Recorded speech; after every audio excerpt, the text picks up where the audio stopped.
And we are live. Welcome to the first installment of Twerking Tuesday Tackle Talk. I am your host, Kelly Bullock from the Bullock Experience. And to my left, to my left is Mr. Kevin from KMB Anglers.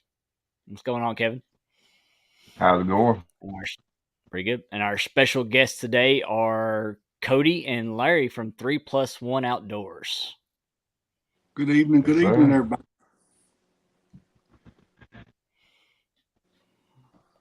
So I'm looking at tab at the moment. Looks like we got a few in already. Yep, and we got a few more coming in.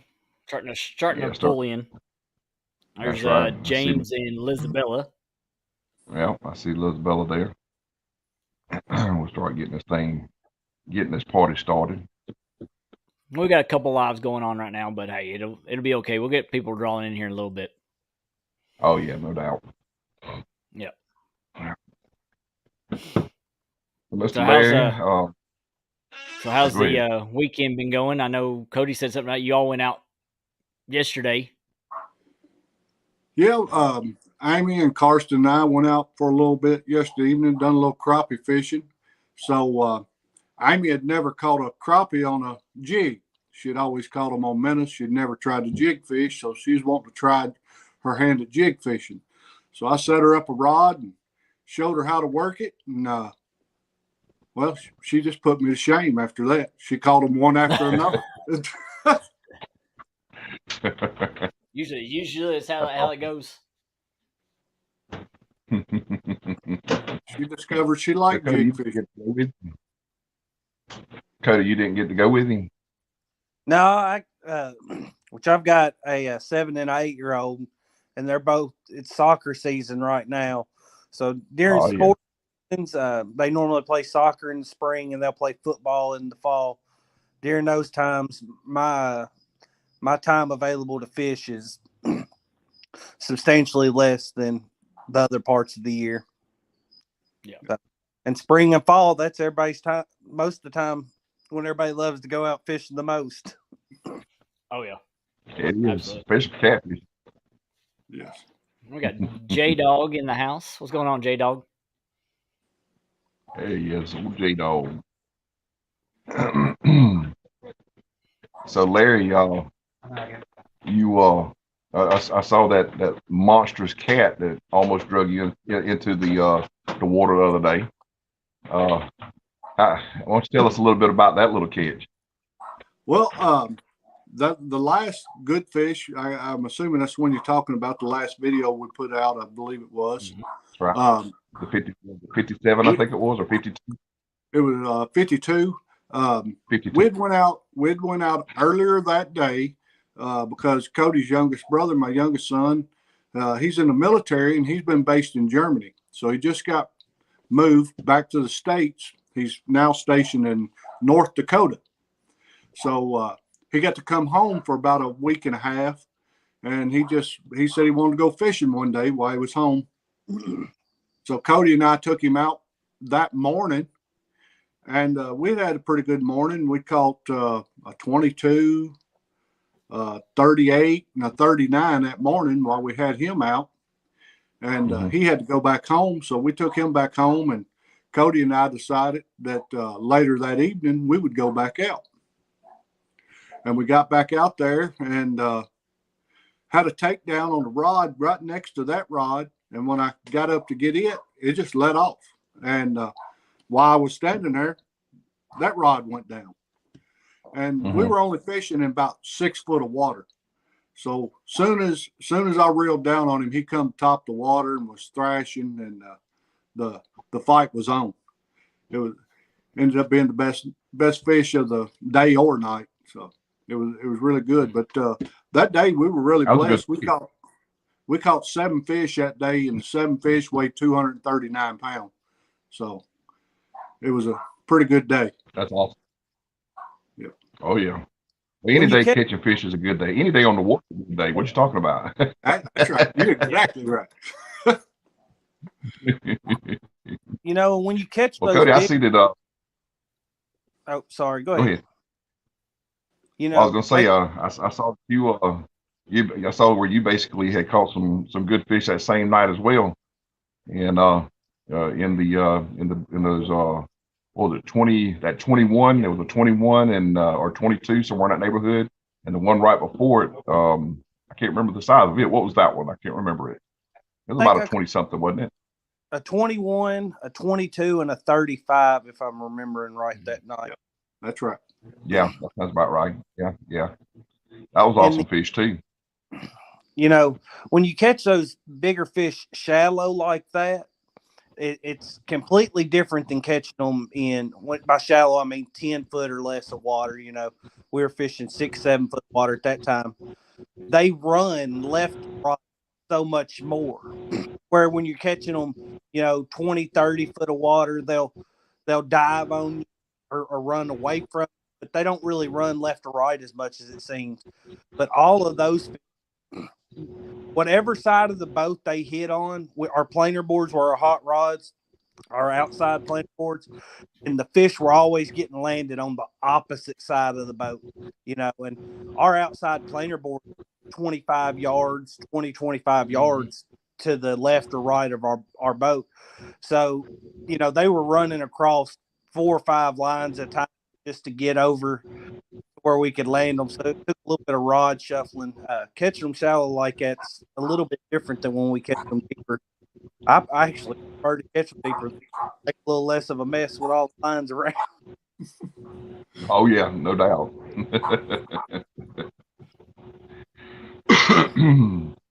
But I tell you, Cody and I've been like I said, been really blessed. We've had some really good trips this year. We've actually caught 3 fish in the 50s this year so far. So we've had some real good trips. And we were trying it again Saturday too, hopefully, but it didn't work out. Yeah, and that's fishing. Yep. Kelly, oh yeah. referring to this past Saturday, he actually was nice enough to come down and fish with us. And of course, he coaches a soccer team, and so he had to wait until that was over. And then my boys both had soccer games, so wait for it was over. So we didn't get out until the dead part of the day. The bite wasn't great. Still managed to get at least one good fish in the boat. Was a new PB, Kelly. So congratulations on that. But it won't be like the last time he's in the boat with us. If I've got and there's room for improvement. There's only we'll just PB going up. If he comes to fish with us, try our best to get him on a big. That's about the way it was a couple of weeks ago when I went up to Lake Wiley there in South Carolina. My buddy Richard Warskow, he knew I had a goal when I went up there. I had 3 goals actually. One, I wanted to beat my PB. My actual blue cat PB right now is only 31 pounds, and I've been holding that since 2019, and I thought it's time to change that. and so that was one of my goals, and then of course my secondary goal was to beat my flathead PB, which at that time was 25 pounds. And then I had Pop's custom made rod with me, and I wanted to, and unfortunately, I gave that rod to Pop on his birthday last year, and he only got to use it a half a dozen times before he passed away, of course. And so he never managed to get anything of any size, on this rod. So that was another thing, was trying to get a good PB on that rod, and so Rich knew those goals were what I set for myself, and so he helped put me on the fish. I wound up beating my PB flathead, which was 20, like I said, 25 with a 33 the first day I was out there, and then the very next day I went back out there, and not only did I beat that PB again with a 34, but I caught it with Pop rod. That's awesome. And but the bite was slow, like you were saying, it was very slow. They were in the shallows, and especially it was kind of weird because some of the catches we caught the blue cats in, because we caught several 20-pound plus blue cats, they were all sitting up, sitting up in the shallows during the middle of the day, and which was kind of an odd thing, but their work temps hadn't quite come into play where, where they're going to be more in that deeper water, as far as that's concerned. And so anyways, but we were fortunate to catch several good fish that weekend. Larry, if you don't mind, tell me about the demon dragons. I know you are an advocate for the demon dragon. That's right. Well, we started using the demon dragons, and the one thing that I'm really surprised, or one of the things that really stand out to me, is the rattle in them. They really, really rattle a lot louder than anything else I've ever used. And so when we started using them, we weren't just going to throw them on everything and start using them. We decided we were going to put them on half our rods, and the other half we were going to use peg floats and the Versa rattles. And as we were dragging baits, every fish we caught come on one of the rods that had a demon dragon on it. And another thing I like about the demon dragons, they're a lot more buoyant. They can hold a larger chunk of bait up than most of your peg floats, unless you get a real big peg float. So right, between the rattle and the buoyancy, I really believe they're the way to go. And I wouldn't just say that. If I haven't tried them myself, I'm going to try them. I'm not going to take anybody's word for it. I'm going to go try them myself. Yeah. And we tried other brands of similar products in the spooks and had different issues with them, and had gotten away from using them until we started using the demon dragons. And just some of the other ones we'd use seemed like they would either start to leak and they take on water, then they're basically used, or they don't make nearly the same amount of noise. So the demon dragons in particular seem to be really the best ones on the market from out of the many different ones we've tried. And like something to touch on about what Daddy was talking about with the buoyancy, you can still get that same buoyancy with the big oval shaped peg floats. But some of the problems we ran into when we went to those, because we wanted more float out of what we was using, more buoyancy out of the float, was when you have a big fish take that on, well, a lot of times they'll wrap their mouth around the float and all. And that big of a float seemed like hurting our hookup rate. I don't know if the fish, once it got in its mouth, when it pulled over that big oval shaped peg float, was opening its mouth so much that the hook kind of just skipped past its tooth pad or what. But going to the demon dragons has really resolved that issue for us too. So we love them.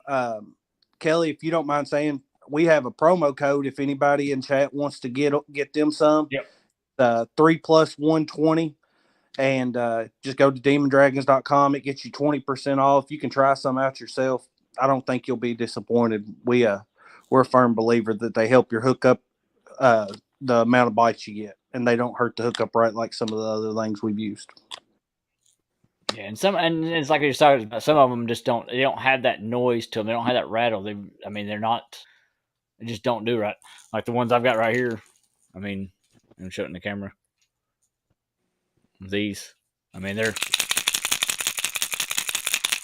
pretty loud. So, but these have like the big ball bearings in it. They have the little bitty ones in it. So you can hear different sounds from them. So they don't have just one size. Yeah, when it comes to tackle, we've used it all, and that's just like hooks. I'm a great advocate for Gamakatsu. I love Gamakatsu circle hooks. That's what we use all the time. Did you hear me? I knew I liked you for some reason. I knew I liked you for some reason. I'm a big Gamakatsu fan myself. I tell you, I ain't going to say we've used everyone on the market, but we've used a lot of them. And some of the major brands, we really had a lot of trouble getting hookups. And the Gamakatsus, our hookup rate went way up once we started using those. And that's what we were doing. It was just trial and error. We were going through different ones and just trying them out and seeing which ones we like best. And the Gamakatsus are our favorite. Have you tried the Daiichis yet? I have not. I've been aiming to buy me some and try them out. I know what is the D85, I think, something like that. Everybody uses. Yeah, I think that's it. Yeah, I've got some in my tackle bag that I haven't used yet because I've just recently purchased them. But plus I love my Gamakatsu, so but I was actually turned on to those by Mike Chavez, and that's what he uses and everything. And he actually sent me a pack, and I had an opportunity to use them, and they're a lot thinner than the Gamas, but they're sharp, and they seem to stay sharp with the ones that I've used.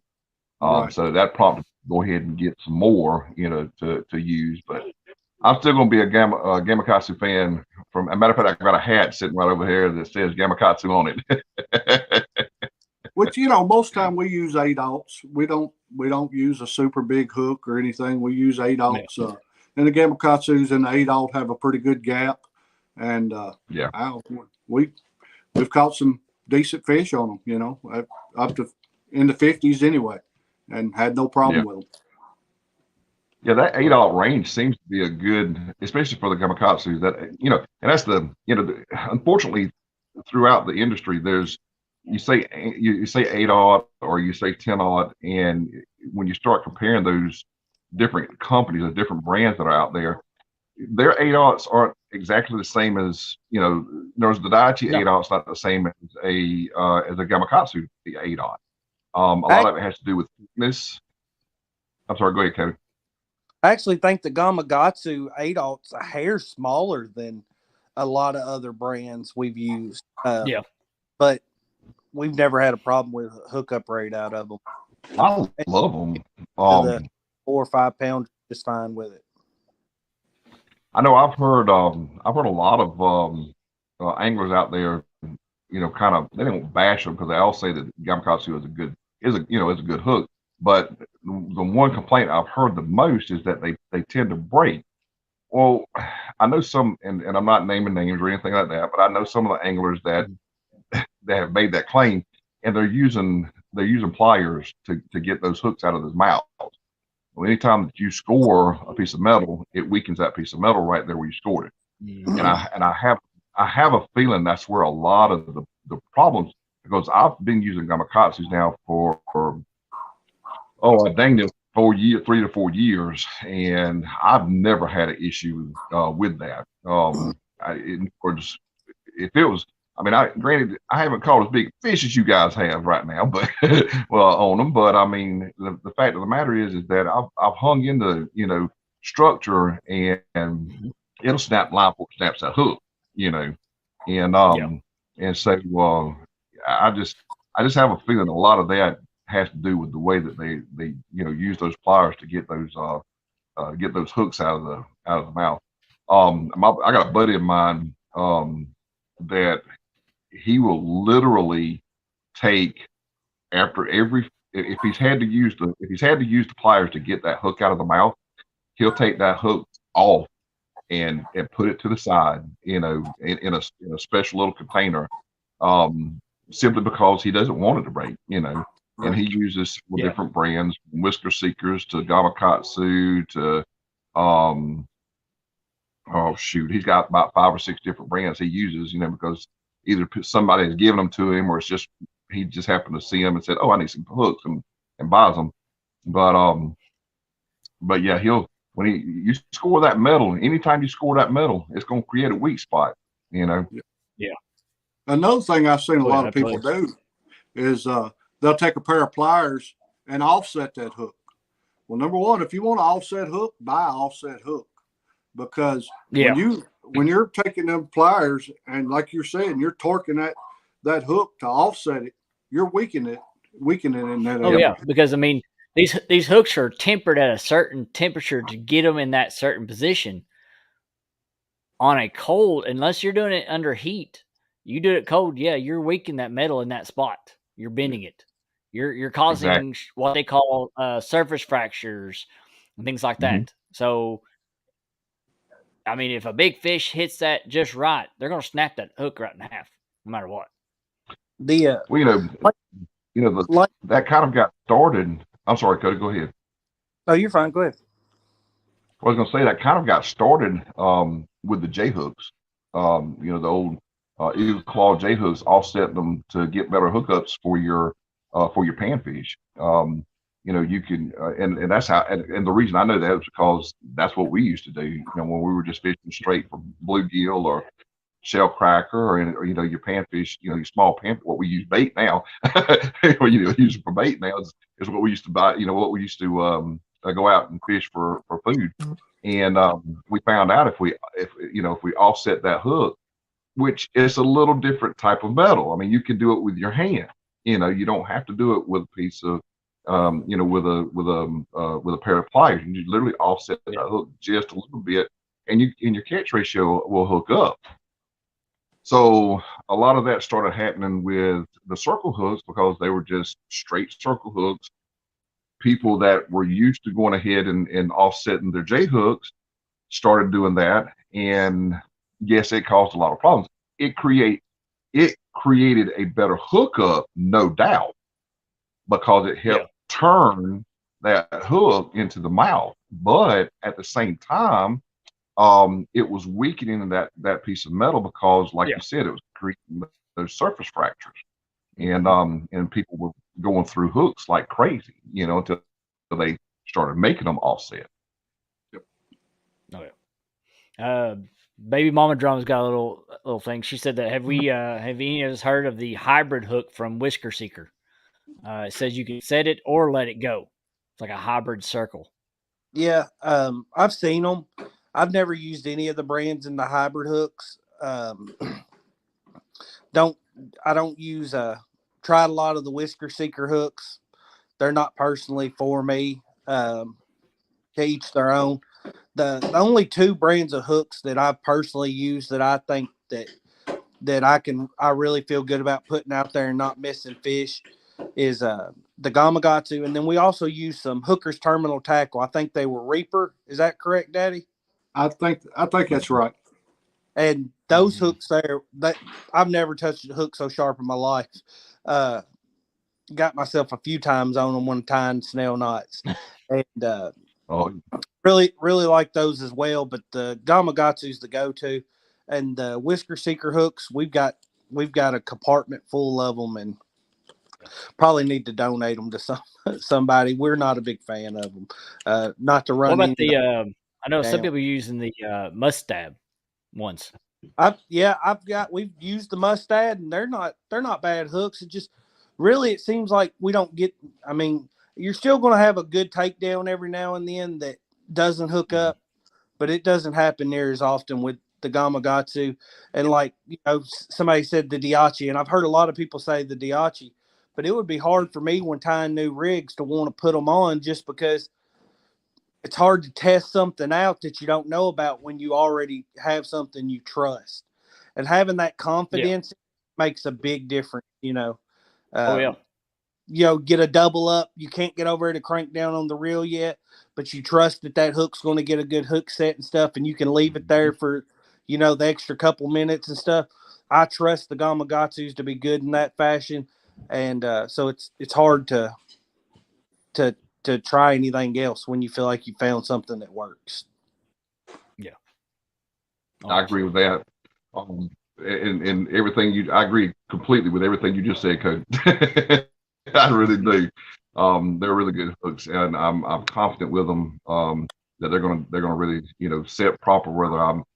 I have a lot of times when I'm out on the boat, I have a lot of times where I'm not paying attention. You sit out there on the boat, and especially if you got a lull going, for an hour or so, you're not, you done moved several spots. You're like, I'm just gonna sit still for a while and just maybe eat a sandwich, and then all of a sudden, bam, you get your tape down, and but I'm not looking, I'm not watching that rod at that particular moment.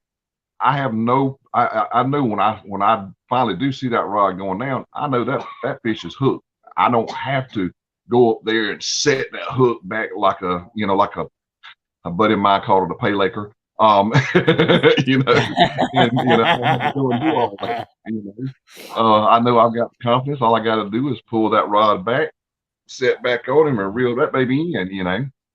And I've used the mustads. As a matter of fact, I've got some in my tackle bag now. But I'm like you, Cody. I found that. I mean, I've got them as a backup if I ever need them. But I found that I didn't have the same quality of hookups as I do with the gamakatsus. Yeah. And it's all about personal choices. I mean, a lot of people, like you said, the whisker seekers. My buddy Jimmy uses them. He likes them, and that's all good. It's each to his own. A lot of times it's about what you can afford. And it's how you fish, what waters you fish. And so like I said, I'm a big gamakatsu fan, so I can't say enough about them. You know what I mean? Yeah. What size? If you don't mind me asking, what size? What's your tackle hookup? What size line do you generally use, and how do you set your leaders? And I know you use demon dragons, but what you guys go to on that? Sorry, go ahead. We use 30-pound Andy for our main line. We had been using 50-pound big game for our leader line, but just here recently, a friend of ours gave us a spool of line, and to be honest, I can't even remember the name of it. Balsic. I think it's Balsax. Balsic's what I'm gonna call it. I don't know. When I read it, it sounds like something. But anyway, Pravira, I believe, is what it is. Balsic Pravira, and the diameter on it is almost identical to the diameter of the 50-pound big game. Wouldn't you say, Daddy? Yes, but it's 76-pound. Yeah, 76.8 pounds. What it says, and it's tough. It's a tough line. The knots seem to really cinch down better with it. I really like how the knots cinch down. We've used heavier monofilament, and the reason we're using 50 is because anything above 50 we were trying. I didn't like how the knots were tied. I really didn't like how Daddy's knots was tying because he ties a different kind of snail knot to me. But I gripe at him enough about that as it is. So, yeah, every fisherman's different. Even though he's my dad, I tie a different knot than he. I like different kinds of knots, whether it's on crappie jigs or anything. So, but the diameter on the 80-pound like big game and stuff wasn't cinching down as good. And this stuff really cinches down. We need to actually make a post about it or something. The line is not super expensive. It's an affordable line. And we really like it. And I mean, we need to make a post about it or something just so other people can try it out. And I think others would like it. We have no affiliate company, of course. Where do you get that line from? We like. I'm not even sure where you get it from. Like I said, a friend of ours that online is all the time. I met him in the parking lot over at the boat ramp one day, was just sitting talking to him, and he handed it to me, and he said, "Hey, try us out. If you like it, give them a shout out." And so I brought it home. We've tried it out. But and then far as the rest of the rig, we use drift sinkers. They're made by a guy. What is it? JC Weights and Baits. Yes. And SS Jello Chicken is the screen name on YouTube. I'm sure you've seen multiple chats. It supplies us with all of our drift sinkers and all of our lead. And then, what would you say, Daddy? 2.5 foot overall. We run Santee rigs on everything, and we don't use sinker slides. So we use the swivel with a clip on the top eye, where you're tying your main line, and just flip either our sinker or our dragon weight, depending on if we're anchoring up or dragging on that. And I'd say about 2.5 foot overall, which is actually, I think, maybe a little longer than what I hear most people say, but it's the length we've had the best luck with. Leaving about 4 inches between the demon dragon and the does that sound the right info? Yep. That's pretty much it. So with you guys being out on the, I noticed that one of the things I noticed was that in your videos that usually, Cody, when you're, if you're out there, your dad's out there with you, and of course I commend that a lot. But I was asked a question, and I was asked to relay a question, and I'm pretty sure you're probably going to know the question I'm going to ask. But was the question that was posed to me was, do you have to ask your daddy's permission to go fishing?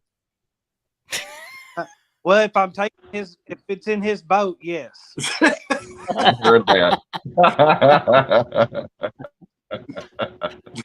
I tell you what, I know. I heard that Cody. I heard that you got quite a ribbon from several people concerning that particular statement. But I tell you what, Kelly. Is there more Kelly? but I can give it back to him because he had to come down and fish with him too to catch his PB. So there you go. I tell you what, with seeing you guys, I actually was watching some of your videos last night, and I'm gonna be honest with you. I'm over the past couple of years, I've been really busy. I've had issues with trying to get on YouTube and watch videos, and then of course trying to set up fishing trips with my pop, as far as that was concerned, was always precedence. But so I didn't get a chance to see a lot of you guys', especially your more recent stuff, until literally last night. I hate to tell that, but but it was true. But I enjoyed every bit of it. I absolutely loved everything that I saw. You guys reminded. I told my wife, I said, these boys look familiar, and she said they ought to. They look like you and Pop out there on the boat. Yep. And I was thinking to myself, yeah, I can see that. So with that being said, you say that now, and it actually was true, because when I was actually out there, it actually reminded me of your all's videos. Yeah, you and Paul. Yeah. The way they talk to each other. Exactly, and that's what I was looking at, and basing it off of the way you guys interacted with each other, and I'm fairly certain, based off of what I was looking at, you guys were a lot like Pop and I, where what you see on camera is pretty much what you see off camera. I'm almost certain if and when I'm gonna say when, I'm not gonna say if, when I get a chance to come meet you guys and do a little fishing with you, I'm fairly certain I'm going to see the exact same chemistry that I see on YouTube, because you guys just reminded me so much of everything that my pop and I went to, Yeah. And well, Cody, I'm sorry. I was just going to say, number one, it's an honor to even be thought of in that realm as you and your pop. And number two, I want to say that I know what a blessing it is to be able to get out and spend the time that Cody and I get to spend together, because it's great. It's great. Oh, yeah. If he doesn't get us a bigger boat, I'm just going to quit fishing with him. I keep nagging him.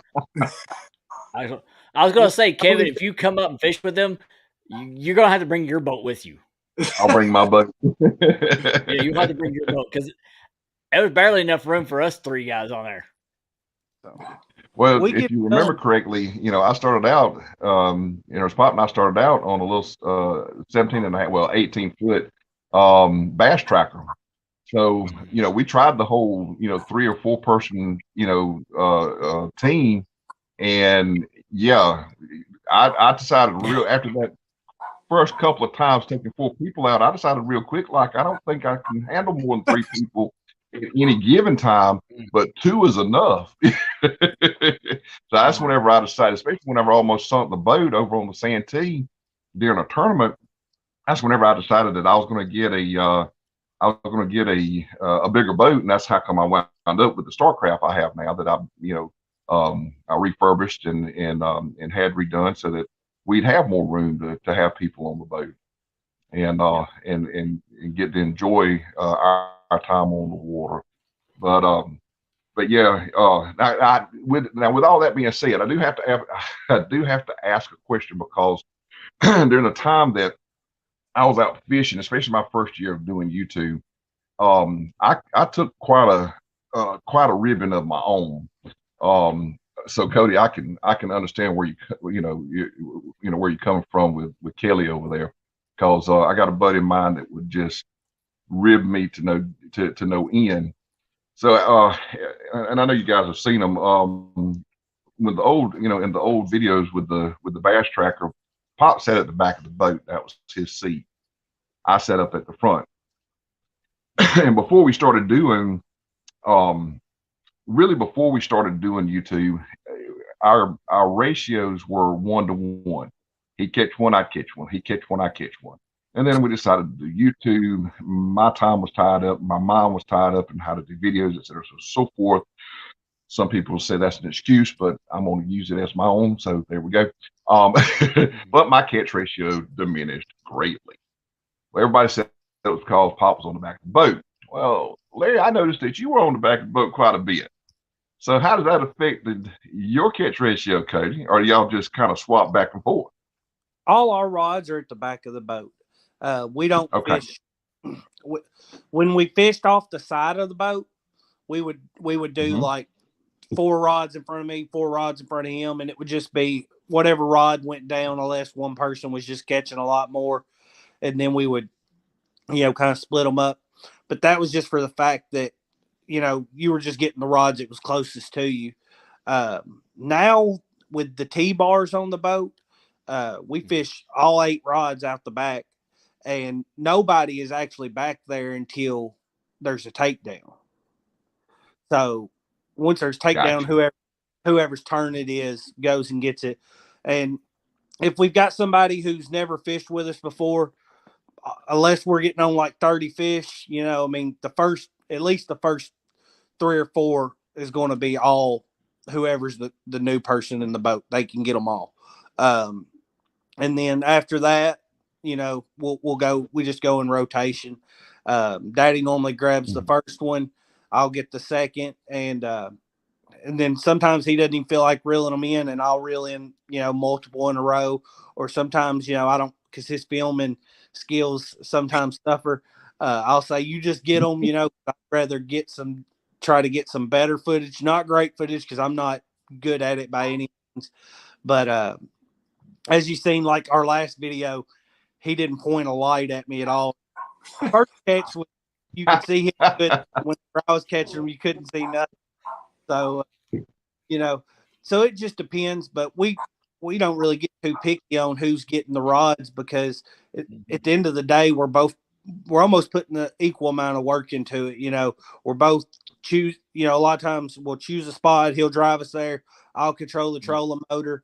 Whoever gets up and reels it in, whether I've got the rod in my hand or he's got the rod in his hand, we're confident either way the fish is going to get in the boat, and it's a team effort. So whoever actually puts it in the boat at the end of the day doesn't matter as much to us, because we're just as excited to have it in the boat either way. Larry, he says that now, but as of Saturday, it was like a toss back and forth between you two who wanted to run the trolling motor. You run it. No, I don't want to run it. You run it. No, I don't want it. He didn't run it. No, he won't run it. It's because it's a headache having to sit there and try to keep along the contour you're wanting to run and watch avionics. So I get forced to do that, but I don't mind it. I put in more research on avionics than he has. The majority of the fishing I've done, we've done, but with avionics. He grew up fishing without any of that, so he he wants to fish just the ways he already knows and reading the bank. So we have different ways of choosing our lines. So I tend to watch Navionics a little more just because I think I've stared at it more because he's used to fishing with cane poles and. Well, So let me ask you. Well, let me ask you this, Larry. Do you do you still have the first Zebco 33 you ever bought? No, unfortunately, I do not. But I did use a bunch of Zebco 33s back in the day. Mm-hmm. So I actually have Pop's very first. He saved up. He worked hard one summer. It was his very first um, rod and reel. Zebco 33 was what it was. He saved up money. He was 16 years old when he bought this. And when he passed, he was 74. And I still have it, and I still use it to this day. I mean, you couldn't beat Zebco 33. And it's all metal gears, and this thing still will cast just as good as it did the day he bought it. You say that, and there we have a good friend. His name's Randall, and he fishes our home lake as well, Barren River Lake. And he has a buddy of his named Donnie that goes out with him pretty much every time he's on the water. And Donnie will only use Zebco 33s. And Randall gets on some really good fish. And it is hilarious. He just started him a YouTube channel, and it's hilarious to watch these videos of Donnie when he gets a 35, 40-pound fish on. And he's got that Zebco 33, and that rod is just the front eye is lower than the butt of the rod. And you can just hear the rod. I mean, it's taking everything it's got. It's clanking. And, he's fighting that fish on gear that wasn't designed to catch fish that size, and it's hilarious. Right. That channel, if you don't mind me telling, if anybody wants to check it out, is Whisker Seekers Outdoors, and he's but they catch some amazing fish, and they good family friendly channel. Him and Donnie both are pastors, so you don't have to worry about turning it on and your kids hearing something you don't want them to hear or anything. It's just good, clean fun. And watching Donnie reel those hogs in on a Zebco 33 gets me rolling laughing every time. Yeah, I'm pretty sure probably my very first fish I ever pulled in was off that Zebco 33 as a little boy. And I've had a few, over the years, I've had a few 33s. I got one of the 202s now. Zebco's a good brand. I mean, I don't knock Zebco whatsoever. It's not just affordable, but it's even to this day, even though you have to be careful about how you buy them sometimes, like the 888s, for instance. If you go to Bass Pro Shop, you can still get them with the metal gear. But if you get them out of Walmart, they've got plastic gears. Yeah. And that, they're not the same. They may look the same, but they are not the same reel, Right. So, but I think that's pretty much any brand and I think it's more or less the way Walmart sets up their the pricing and stuff. It's basically their pricing. They want to keep it at a certain price, so they're going to get product that's priced the right way. They don't want to be known as the most expensive place out there. They want to be affordable. Exactly. But yeah, like I said, I use, unfortunately, and I say the rod. I mean, he bought it as a combo. Pop bought this. Like I said, he was 16 years old. Worked hard that summer in the tobacco fields and in other little odd jobs, and saved his money that whole summer just so he could go buy this rod and reel. And up until about a year or so ago, the rod and reel was still complete. Then it started kind of breaking down on his rod did. And so he decided that he wanted to change. And so I happened to have a rod that was not in use at the time. And so I gave it to him to put on, to put the 33 on. And I swear it's probably buried in my other boat. I got 3 boats actually. One one's a catch-all boat. It's a project boat that catches everything. Uh, so I'm almost certain that reel is probably in the bottom of that boat, but I mean that rod is probably in the bottom of that boat. But just the sheer fact that he bought it brand new. He was 16. He used it all the way up till the last time we went fishing. And it's held up for that long is just a pure testament to that particular brand within itself. Yeah, and on the topic of gear, which we have a couple different brands of rods and reels we use. We've tried out a lot of the bigger brands that are catfish specific. Currently, our go-to rod set ones we set out a few Uncle Lou rods, a few Mad Cats, and a few Hellcats, and then a Catch the Fever or a big Cat Fever rod. And we love all of those rods. But we go saltwater fishing a few times a year, and we actually we tore up some really nice gear, because on reels on those rods we use like we have Penn Squall, Boo Garcia C4, C3, Catfish Special, some of the Lou's Laser XL60s and stuff. And when you go tearing your boos up from sand and salt water getting in them, it's upsetting, and it's not something that's sustainable on the amount of money we already spend too much money on fishing. Oh, yeah. And we'll use like the $20 Tiger rods on for when we're fishing from the beach, surf fishing, and I've landed 50+ pound stingrays that fight 100 times harder than any catfish on just those little $20 rod and reel combos. And so you don't have to have that expensive stuff if you can afford it and you know that you love to fish. It's great to have. You can still go to Walmart. I mean, it might not last as long, but and get you a cheaper rod and reel. Just set the drag a little loose. Try not to overwork the rod and reel. And some really cheap stuff. I mean, look what's been going on lately with these little dock demons, little bitty rods. I mean, heck, they've been pulling in some decent sized fish. Yep. On them.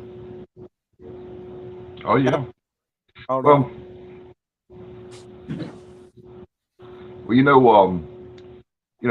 I get asked on a local level now that everybody pretty much knows that I like to fish. So I have a lot of people come up to me and they'll tell me that they'll say, "What are you?" Of course, the first question they ask is, "Can I go fishing with you?" And of course, I always say, "Sure. Let me just pick a day and we can go." but a lot of times they'll ask me as far as what are you catching them on? What kind of gear are you using? They don't use gear, but they start asking rods, reels, and that kind of thing, because they see the videos or they've seen the videos. And they notice that the rods and the type reels I'm using aren't your Zebco 33s, And so my go-to answer to that every single time is when they ask, what do you use or what can I use to catch? Because to most people, your average Joe that goes fishing, something that's in the 6, 7, 8 pound range, that's a big fish to them, and that's monster fish, and we look at it, as well. That was a deep. Let's try for something bigger now. Where used to it was like a pound was a deep, and let's go for the next couple of pounds or 3 pounds to get that next fish in. So, but nonetheless, they start asking the question, and my go-to answer every single time is it's very simple. Go with what you can afford. You don't have to go with the most expensive. This is what I use, but this is not what I started out using. I started out using an ugly stick or Zebco's 33 or Shakespeare. I started out with what I could afford, and gradually I saved my money or birthday gifts, or a lot of times I'll get my gear first of the year whenever I get my taxes back. you know, but you know, I've gradually, I guess you might say, gradually upgraded from what I used to work with to something that has a little bit more backbone in it. You know, I do like the BCF, you know, Big Cat Fever rods. I've just recently come into two of the Hellcat rods. Had an opportunity to use and fish with the Hellcat, and I really liked the way that they felt, the way they handled. Um, I'm again, it's each to his own. A lot of people, you know, there are a lot of people out there that like the Mad Cats, and I have nothing against the Mad Cats. I've not had an opportunity to fish with them, so I can't say I like them. I can't say I don't like them. You know, there's several rods out there. I've used the Berkeley Big Game that you can buy right there at Walmart for about what, Yep. 50, 60 bucks or so. I've 40, had an opportunity. 40, 50. Yeah, I'll have an opportunity to fish with that. Excellent rod. I mean, and it's not expensive. You know, it's half the price of what you would generally, you know, buy Big Cat Fever with. Those are when my you're three starting out, rods I have. Yeah, that's what I use. there you go.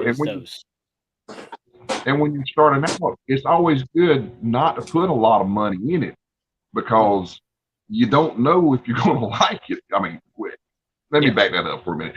You don't know that you're going to like it, but I guarantee you when you get to it, you're going to like it. Yeah. You know, you say not knowing if you're going to like it. And when we started upgrading rods, I was buying medium stuff because I like the rod to bend more. Well, Daddy was buying medium heavy and more heavy action stuff. And he's like, well, but I want that backbone for when we do get the good fish and stuff. And I think he's even changed his mind on it some because he's seen the medium action rods I was buying still had plenty of backbone to handle the fish you're going to catch. But it's funner to catch fish. He started buying medium action. Except in the Hellcats, we bought medium heavies, and that's just for the fact that the Hellcats already load up so much lower. They get that back so much lower that the medium heavy to me feels comparable to something like the in a Mad Cats. The Uncle Lou's great action to them. We've got two action Uncle Lou's, and I know a lot of people buy the medium heavy Uncle.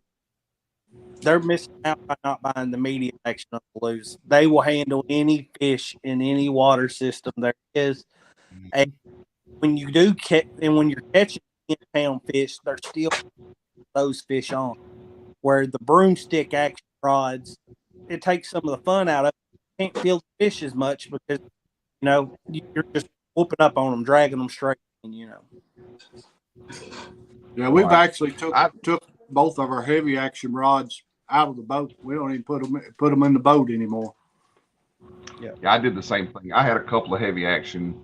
I had one of the GX2 in heavy, the ugly stick GX2 in heavy, and then I had a rod that was given to me that was, and I forget what brand it is. Actually, it's an off. Well, I say it's off brand. It's a brand, but it was in heavy, and I was using it there for a while. And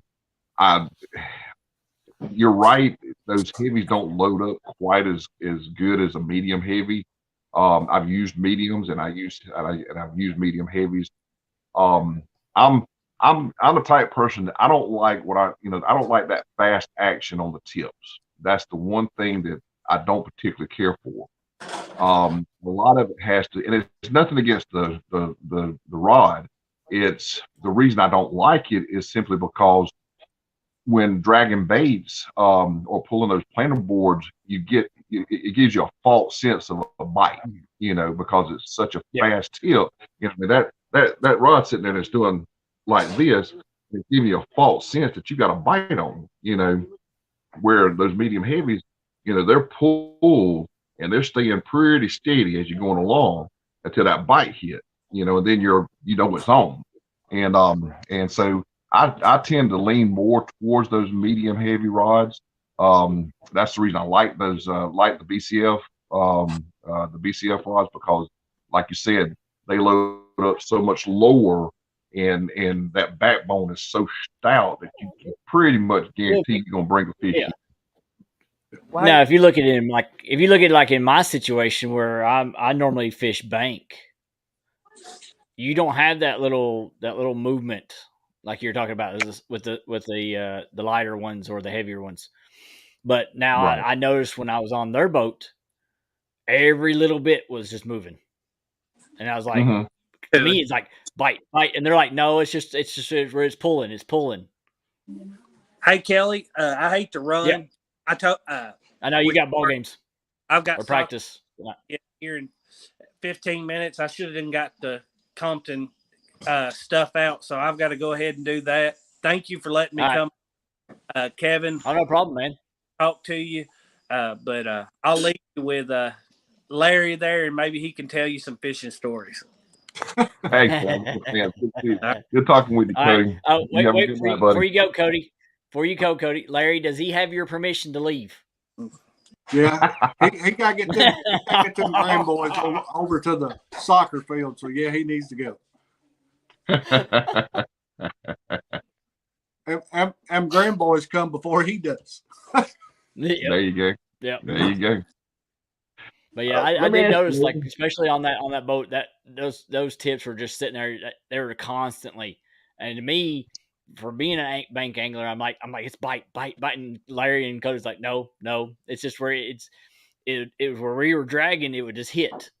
It hit, drag a little bit, let go, drag a little bit, let go, drag a little bit, and I'm like, so I'm so antsy. I'm sitting going, bite, it's biting. And they're like, no, it's not.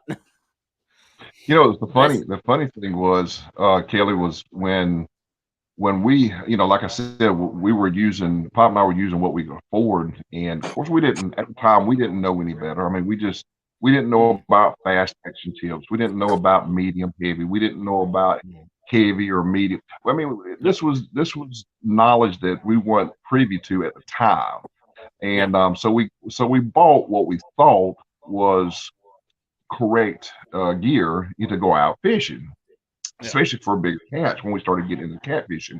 Well, anyways, one of the or several of the rods actually that we bought was the ugly stick catfish rod. Bought them in 8 foot, and Pop absolutely loved that ugly stick catfish rod, and it was something about that rod he just absolutely loves. To the point, I think I inherited 5 of them. But it had that fast action tip. Well, going out there and fishing, because pretty much everything we had fast action. We got used to that little dip, that little jiggle, and we'd notice when it started doing like this, we knew we had a bite until it dropped, and so it's something we got used to. Well, when I bought, actually, I won my first big cat fever rod. Matter of fact, I won it off Catfish Weekly, if I remember correctly. I know I did. I won it off of Catfish Weekly, and so I get this rod in, and I put it, I start putting it to use, and I notice it doesn't do that. But when it loaded up, boy, it loaded up, and so I started, of course, and I started kind of getting, those type rods, the BCFs and such, and when I decided just to use Pop's rods, I got back to that whole up every time that little tip would go, because I wasn't used to watching his rods whenever, as much, and everything. So, but I just never, after getting used to those, to those, I guess you might say, stiffer rods. There's those medium, medium action type rods. I never did particularly care for a fast action rod ever again. And like I said, of course, I inherited about 5 of them, but but yeah, it was definitely something to get used to again when I went back out there fishing with his rod afterwards. Let me ask you, Larry, if you don't mind, how long? I know you guys have been on air for what, about a year and a half, couple of years now, I think. About a year and a half. Yeah, about a year and a half. Mm-hmm. So how long has it been? I mean, how long have you guys been father-son team? I mean, you just now getting back into it, or I know you guys fished, way back, but like I said, you remind me so much of Pop. Well, I fished ever since I can remember, and the boys growing up, time they were big enough to walk, I was taking them fishing, taking them out in the woods with me when I go squirrel hunting. Even when they couldn't even pack a gun or anything, I would carry them out there with me, let them walk in the woods with me. They've always been in the woods, done everything, hunt, fish. So we've always hunted and fished together. But I guess there was a period of time probably that I fished with a lot of other people, and Cody didn't go with me as much. But once we did start the YouTube channel, ever since then we've just been right there together, just pretty much every time we go fishing. Well, pretty much since I bought the boat that I have now, every time that boat moves, he thinks he's supposed to be in it. Well, now, is it because he actually drives it to the lake for you, or no? I can pull it to the lake by myself. He just always comes. If he drives his truck out, we just hook it to his truck and we go. That's awesome. Yeah, when I went back and watched y'all's videos again, and saw the similarities, I was like, wow, it was crazy watching you guys out there. I was like, it literally was like watching me and Pop again, and I just sat there and just like, this is gonna be awesome. I'm definitely hooked on 3+1. I can promise you that. Well, thank you so much. And then, like you were saying earlier about watching, we're all that way. We all have jobs, we have families, Right. Oh, yeah. we have things we got to do. We try to support everybody, try to support each other. All of us do. But it'd be impossible to watch everything of everyone's every time it come out. It would just be impossible. Absolutely. Yeah. That'd have to be your full-time job set watching YouTube. Yeah. Oh yeah. I mean, I looked at my people that I actually follow. I mean, it's almost 300 something people. I'm like, there's no way I can watch 300 something people like that. No. Yeah. So I catch what I can. Oh yeah. Most of the time I'm driving down the road. I'm driving down the road, listening to somebody in the corner. Always. that was one of the things, with Pop was, Pop retired Pop retired 4 different times. When he lived up in Atlanta, he had his own construction company, and he decided that and he made some good money, doing construction, especially the time frame in which he was up there, and everything, because it was the builder's boom, we called it, where everybody was improving their homes and everybody was building homes and wanting to put new roofs on or whatever. There was a good economy boom, economic boom going on. So he made some good money doing that. And then and he did that for several years, and then he decided to retire. But then he couldn't stand it. He had to go back to work. He just couldn't retire. So he went back to work, and then he went back to work in the restaurant business. Matter of fact, he went back to work with Cracker Barrel, and he spent 7 years, I think, with Cracker Barrel he could have went on up into management. He could have managed several, he could have made his way on up. They asked him to on several occasions, And he said, no, thank you. He says, I'm perfectly happy to be a waiter. He says, I can make my money and begin being a manager. And he said, it's a lot less headaches, and I think I'll just do that. And he did. But then he decided he was going to retire out from that. And so he did. And he got antsy once again.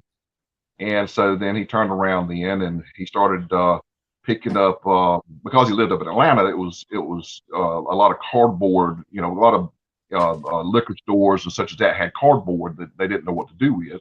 So he would pick up the cardboard and take it to the recycle bin. And then he got metal and he got other.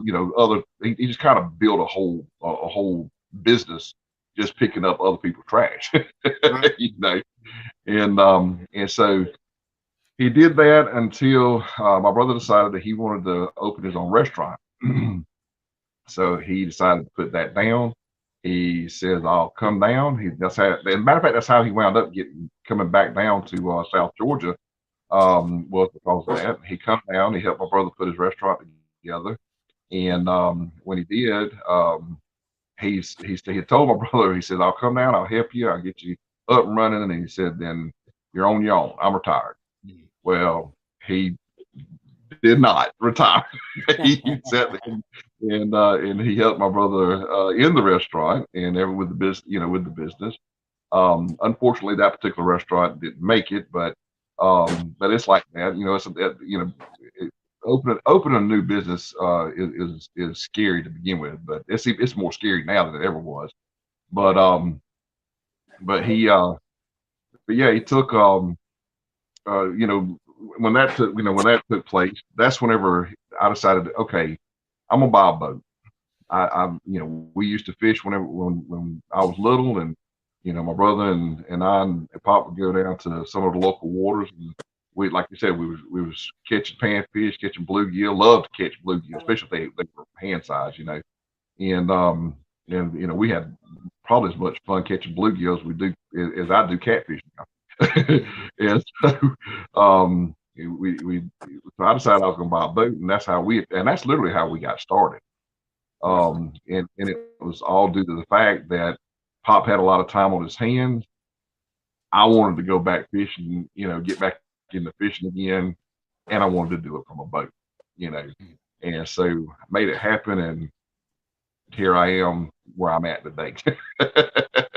And that was the reason I was asking, Larry, was how you guys, how that, how was that dynamic with you guys?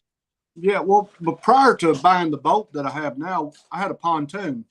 And the problem with the pontoon is you can imagine every time the pontoon moved, all the grandkids wanted to be on it, all the kids wanted to be on it. And there was just no fishing to be done with everybody in the water and everything every time it stopped. Well, Yep. it just so happened the pontoon, the motor played out on it. And I got the price of motors, and the price of motors today. And I ended up just saying, forget it, I'm going to go buy me a new boat. So that's what I did. There you go. It was a good decision. That's right. That's right. Yeah, I think so too. I when we started in the tube, YouTube world, it was just me and Pop most of the time. Like I said, I would occasionally have my son, or I might have, I had a couple of guests, people that we knew that would come out on the boat with us and all. Pop's wife at the time, would come out and fish with us as well, and everything, and that was all good. But for the most part, it was just me and Pop, because we were doing what we truly enjoyed doing, was being out there on that water, whether we caught anything or not, just being out there and enjoying the wildlife and as you state in your videos, the great outdoors, and that's what made it well worth it, so it was really it was like you were saying about you and Cody. It was a real blessing to be able to do that, and I highly encourage most everybody to do that if they can get out there with whether, and it doesn't necessarily have to be their mom or their dad or it can be a brother, it can be their spouse, it can be their, their children. Just get In-laws, out. it could be anybody. Yeah. Yeah, just get out there. Growing up, the person that got me into hunting and fishing was my uncle. I had an uncle. He only had a daughter, and she didn't care nothing about the hunting or fishing. So he took me hunting and fishing with him all the time. And he was, again, someone who loved the outdoors. And so he'd gotten where he was in bad health and was having the health issues and hadn't got to fish a whole lot in a while and everything. And he finally got to feeling better. And so we seen him at the Christmas Day, and I invited him to come out and go fishing with Cody and I. Mm-hmm. So the day after Christmas, he went with us. And man, it was one of the most awesome days. Not only did we catch a bunch of fish, just getting out with him again and fishing. It was just awesome. Brought back my childhood. And it didn't hurt that we caught, I think, 25 fish that day, with the largest being 52 pounds. Yes, sir. And the thing is that it don't have to be a father figure or anything. I mean, it could be a mother figure or anything. My mom's the one that got me started. I mean, I remember my mom being the fisherman in the family, not my dad. She's the one that taught all of us kids how to fish. Well, usually the mother figure is the one that's, teaching the dads anyway, because they'll outfish the devil out of the dads. Or at least it seems that way. It always seems like we get outfished by our significant others simply because I think it's more so when they catch a fish, we have to take off for them, so we don't get to fish quite as much. As how I think that rolls. Well, in my case, it's you can't even get your wife to go out fishing, so it don't matter. That has no factor in this family. Now, my child, that'll be a different story. When she finally gets out there and actually fish, I guarantee she'll outfish me like it ain't nothing. I know my wife. She likes to go fishing with me. She doesn't get to do it as often with the way that she works. But and then now she's probably going to start going, because a lot of my time was tied up with Pop. That was just the channel about me and Pop. I mean, and that's how I tried to make it. Was to get out there and fish and put it out there for entertaining and everything. But I know she's the few times that she has gone out with me, she's enjoyed it. Well, again, whether we caught anything or not, it was more enjoyable when we were catching something, but but as a matter of fact, we were just talking last night about in the next couple of weeks going night fishing. She really likes, she likes going out at night, when it's calm, you don't have a lot of people on the water. During the summertime, it's a lot cooler. Yeah. And so I'm blessed to be able to have that. And of course, my son, he does enjoy going out with me as well. He didn't right at the beginning, though. He didn't like the way that Pop and I fished. And the reason he didn't like the way that Pop and I fished was because we would hit the water at sun up. We wouldn't come off the water until after sundown. And that was just a little too much for my son. Yeah, that's kind of like Amy. Amy really enjoys fishing. She don't like the boat so much. She wants to go down to the river and bank fish. That's her fishing. So she will go out on the boat with me some. Actually, the very first video we ever made, it was she and I out, and she caught all the fish that day. So just like yesterday. Yeah, and yesterday I show her how to jig fish for crappie, and she just puts me to shame. She catches 10 to my 1. Yeah. Hi, Amy. We won't be talking about you. We were telling good things about you. Yeah. Hey, y'all, what's for dinner? What's for dinner? Fried chicken and tater tots. Ooh. How soon will that be ready to go? And so I know what kind of lead time I'll be there in 2 hours. Is it gonna be ready in 2 hours? About 25 minutes. In 2 hours, you ain't gonna find nothing but the smell left.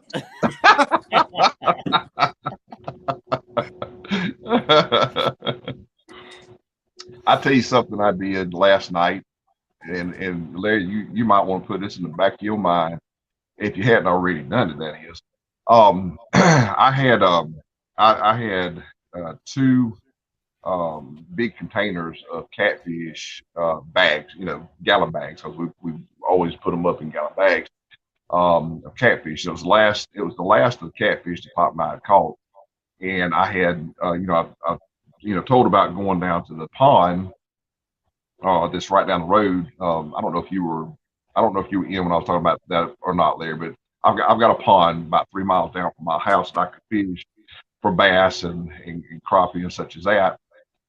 It's kind of it's off the beaten path, so it's kind of my way of getting back to nature and getting my soul back in play a lot of times and being right with God. But nonetheless, I was down there and I caught up a good mess of fish. A couple of months or so back, I guess. So we decided that we was going to have a fish fry. This was this past Sunday, and so I cooked up everything I had. I decided, the cats had been in the freezer a little longer than what I really like for them to have. Pop and I kept talking about, having a fish fry. Unfortunately, our lives never would gel together so that we could do that, all at one time. And so I decided it was time to go ahead and take them on out, before they got freezer burn. Well, nonetheless, I took them out, did that, and Lord, I had a mess of fish to eat. I still have fish to eat, but I took last night yesterday I was at work and I was trying to figure out how do I want I got all this fish. How am I going to eat all this fish? What can I do to create meals off all this fish? Because it's going to get monotonous after a while, So I thought, you know what? I like good tuna salads, sandwiches. I said, I've never had a catfish salad sandwich. I bet that would be good. So I come home. I went to the store. I got some. I like Duke's mayonnaise. It's preferred choice mayo. And if you like mayo, if you ever tried Duke's, I guarantee you'll say the same. So I got me a big jar of that. I got me a thing of dill relish, dill pickle relish, and so I come to the house and I took out the nuggets. It was the small pieces that I had fried. And I cut them bad boys up into small little pieces, made sure they were all nice and, cut. Dipped me some Dukes over into that, and put me some good old dill pickle relish over in that. And I mixed it all together real good. I threw it on 2 pieces of sliced bread. And let me tell you, son, that was some of the best eating I've ever had. I tell you what, I'm going to have to try that out. Yes, sir. You can do it like what we do with tuna. You can make like little patties. Yeah, like a salmon, almost like salmon. Just mix them up, cut them up real fine, and mix them up, and you can do it with mayonnaise. Whatever. We use egg. For ours, we put ours with egg and mix it and just make little patties out of them. There you go. You can get real creative when it comes to leftovers. Yeah. especially if you're old country boy like myself. We've actually got some video from our Alabama trip. We got so much editing to do. We got a lot of editing we need to do to get some of those videos out. We caught some good crappie on that trip. Of course, that's what it was a crappie fishing trip. But we were down there on Lake Eufaula, Alabama, and we were down there 4 days fishing. I said, we can't be on this lake without trying at least once to catch catfish. So the last evening, we got out and drug baits for about an hour, and we caught some fish. And we ended up keeping those and decided we were going to do a catch cook, because I've been wanting to show everyone the baked catfish Amy makes. I've eaten catfish all my life. And I guess it was about 3 or 4 months ago, she decided to bake some. It's the best catfish I've ever eaten. It is delicious. So just as soon as we get the editing done for the video, she's going to do the cook portion of the catfish we brought back, and show everyone her recipe for baked catfish. It is delicious. I'm definitely looking forward to that, no Oh, yeah, doubt. me too. Definitely. Which I'm blessed in that part. My wife is an excellent cook. But I can give you the backstory real quick on that. Growing up, I lived with my great grandmother, and so when Amy and I got married, my great grandmother lived with us until she passed away. So I ate Granny's cooking all my life, and then Granny taught my wife how to cook. So I'm still eating Granny's cooking. Amen to that. Amen to that. Now, speaking of catfish and eating and catching them and cooking, what is your idea of the size of catfish you want to keep? I know a lot of people have different ideas of what size. I will not keep one to eat over 10. Anything 10-pound or more, I'm going to release it. There you go. Gotcha. CPR, catch, photo, release. Yep. You know, I know some people say 5 or higher, and some people say 10 or higher. And I've got people that sit and argue with us saying they'll keep 50-pounders, and they think those taste the best. Well, I'm going to be honest. I've eaten a lot of fish in my life, and I've eaten a lot of flatheads. If I could go back in time now with the flathead population in my lake, I would be letting a lot of flatheads go. But I'm here to tell you, honestly, there's no better catfish than a flathead when it comes to eating them. But anymore, if I do catch a flathead, I don't care what size the flathead is, I'm going to let it go. Just because the population in our lake is way down now. I catch a lot of flack for releasing fish regardless of size a lot of times because we're the local population, they're starting to come around. I've been preaching CPR ever since I learned CPR, but I was just like them, like the people, my local, there's my local people. Pop grew up, and I'm sure Larry, you grew up the same way. If you killed it, you ate it. If you caught it, you ate it. Didn't matter what it was, didn't matter what size it was. And if you didn't want it, you gave it to somebody that would eat it, or could use it. And that's how we grew up and all, and as well. So you can imagine the conversations that Pop and I had concerning catch and release, and I mean, when we first got started, oh my Lord, I filled up one of those big, chest freezers in less than a year, because we were catching so many. Right. And I literally ruined several bags because they got frostbite because you just couldn't eat enough of them, And so I wound up I gave away God knows how many bags of cat and threw away quite a bit and everything. As a matter of fact, I think there's still some in that freezer I need to get out and do something with. But it was it was one of those things where once we learned the reasoning behind CPR, it made sense, and so we started practicing that ourselves. Well, like I said, I still catch flack from those that either see my Facebook post, my pictures I post on Facebook, or even the videos, if they're watching my videos. And I didn't realize how many local folks actually watch my videos until I started catching all kind of flack for it. But they were like, "Why'd you release those fish?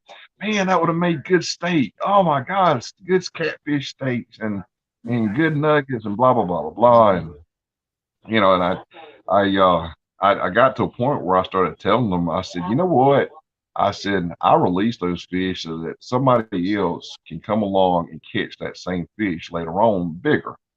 I said, "That's my whole reason behind it." I said, "Plus, you keep your good DNA in those waters to breed bigger fish, and better quality fish." And I said, "If I want some fish to eat, I've got a perfectly good catfish pond that I can drop 50 to 100 at a time out of, and they'd be 3 to 4 pounds, which means I can get good fillets off of anytime I want, And they got really And of course, you know what the next question is when I tell them that. Can I when go are you going fishing to take that catfish pond? Yeah. Yeah. Anymore, honestly, we hardly ever keep any catfish. If we do, it's to eat right then. We don't ever put any in the freezer, other than like we went on this Alabama trip, and those 3 fish are in the freezer just because we haven't got the opportunity to edit that video yet and then do the rest of it. But we never put fish in the freezer anymore. We want fish to eat. If we want some, we'll keep 2 or 3 smaller fish, and we'll bring them home and we'll cook them. Another thing is, good friends of ours own the local catfish house here in Scottsville, and we go over and eat catfish once a week. So there you go. I don't have no reason really to keep them anymore. There you go. Well, that particular catfish pond that I spoke of, you guys have seen the videos of where it pop, just pulling one right after another. It's actually a buddy of mine's pond. It's a new pond. This pond's I'd say it's less than 4 years old. And when he stocked it, he grossly overstocked it with channel cat.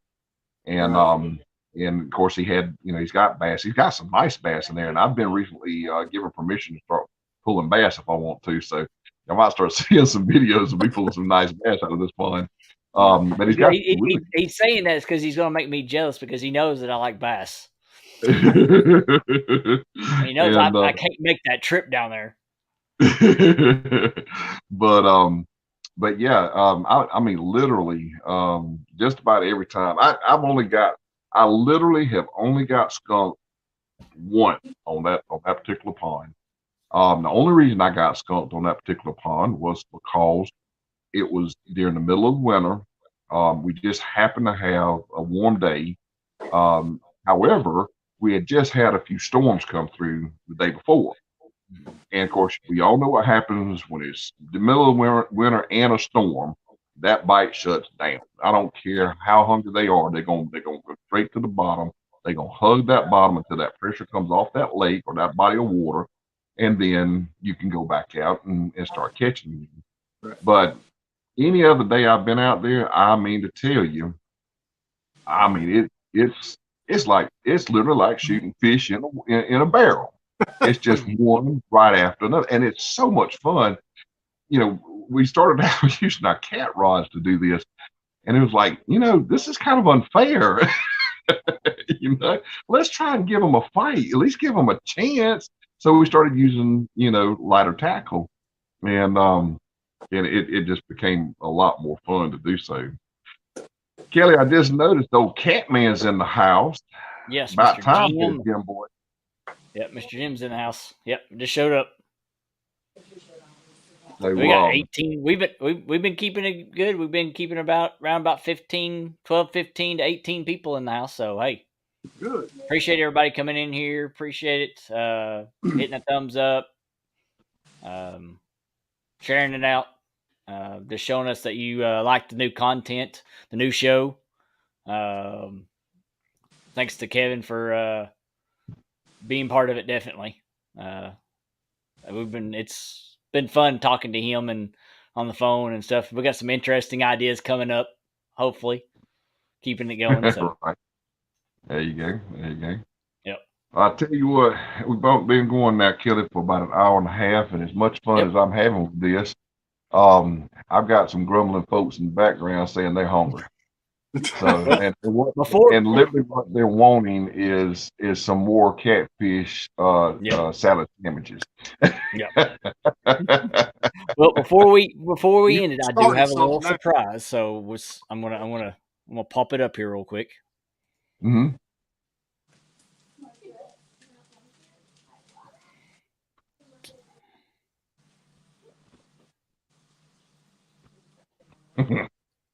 Oh, Chris. That's Adam one. I think the piano. What's up, Chris? Let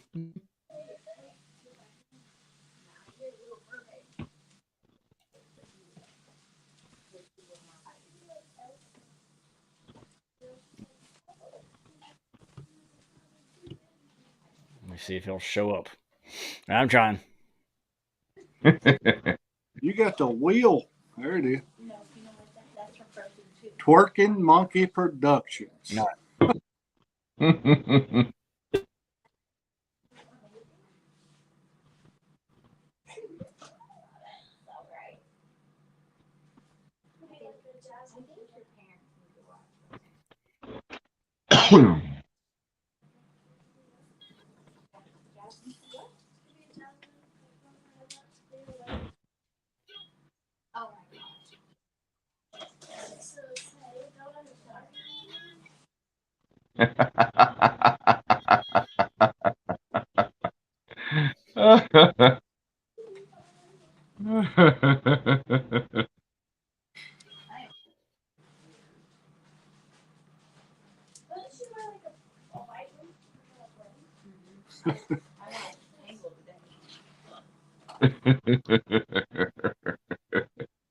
Oh, gotta have that, man. I'll tell you.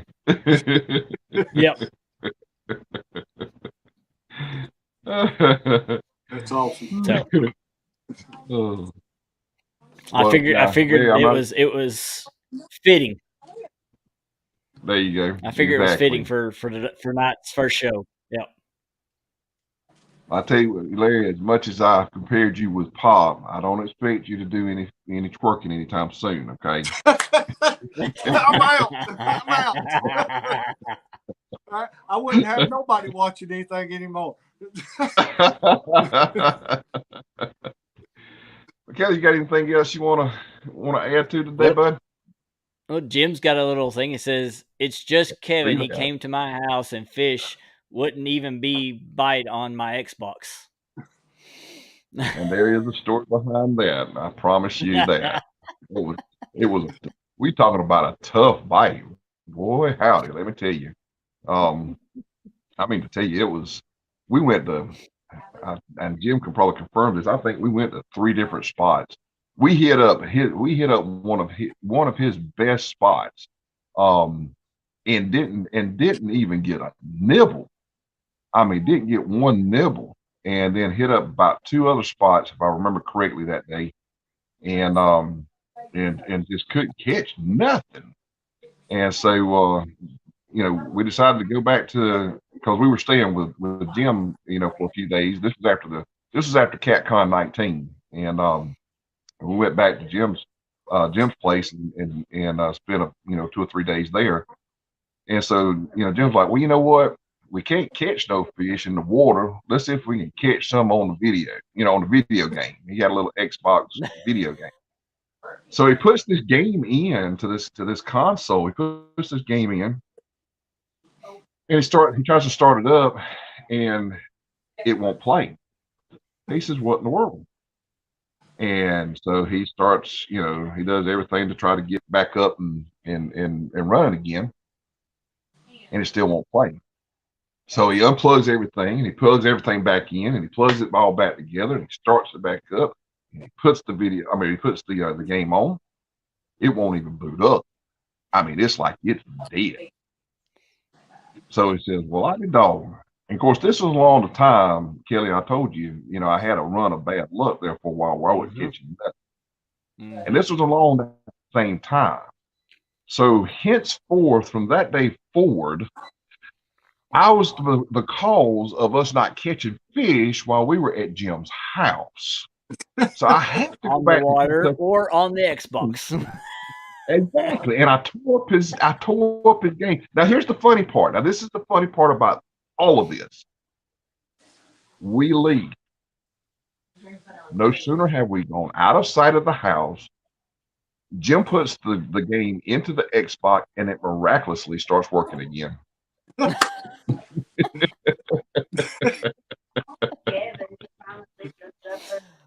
So anyways, it was it like I said, henceforth from that part, I was bad luck, and I took quite a ribbing.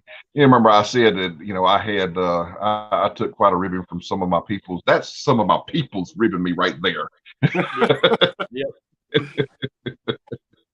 Oh yeah, that's what makes Kelly, it so much fun, though. Oh yeah, no doubt. That's what makes it fun. If we can't aggravate each other, it ain't worth doing. Absolutely. But like like Kevin said, he's got a family. He's got to get fed. And Larry, I know you're ready to eat. So I'm always ready to eat. Yeah. Amen to that. But I appreciate everybody that came in, guys. We'll see you on the next one. We've got our next guest in a couple weeks. Really nice special guest. We're gonna have Mr. J Dog gone fishing. I got to take off next week because I got soccer games, but we'll come back the next week after that, and we'll have J Dog on, and then I think we'll have another special guest right after that. You want to announce that one, Kevin? I haven't quite touched base with him on it, but I will say this: blue dog catfishing is going to be on if we can make that arrangement. Old Junior Proctor himself. That's some good information right there now. Yeah, absolutely. Matter of fact, if it all works out prior to him coming on to the show, I'm gonna go do a little fishing with old Junior. So that'll have a little fun trip. Oh yes, sir. Absolutely. Yes, sir. It'll be a good day trip, no doubt. Oh yeah. I only live about 2.5-3 hours from him in his lake, so I was talking with him about doing a little fishing with him. I think we'll have a good day on the water. No doubt. Like you said, they all good days out there. Oh yeah. Amen. Yep. Well, Larry, I tell you what, son. I thoroughly enjoyed talking with you. Same here. And I'm really glad to see another father-son team out there having as much fun as me and Poppy. Hey, thank you guys for just letting us be on here tonight. Really enjoyed it. Really enjoyed talking to you, Kevin, Kelly. No problem. Just thank you guys, and it's just a great blessing to get to fish with Cody all the time, get to spend good quality time with him, and especially just doing something we all love to do. Oh yeah, absolutely. I tell you what, and appreciate you all letting me come out Saturday too. Hey, anytime.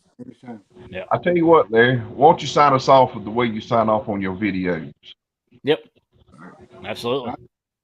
Hey, as we always say, God, family, and the great outdoors.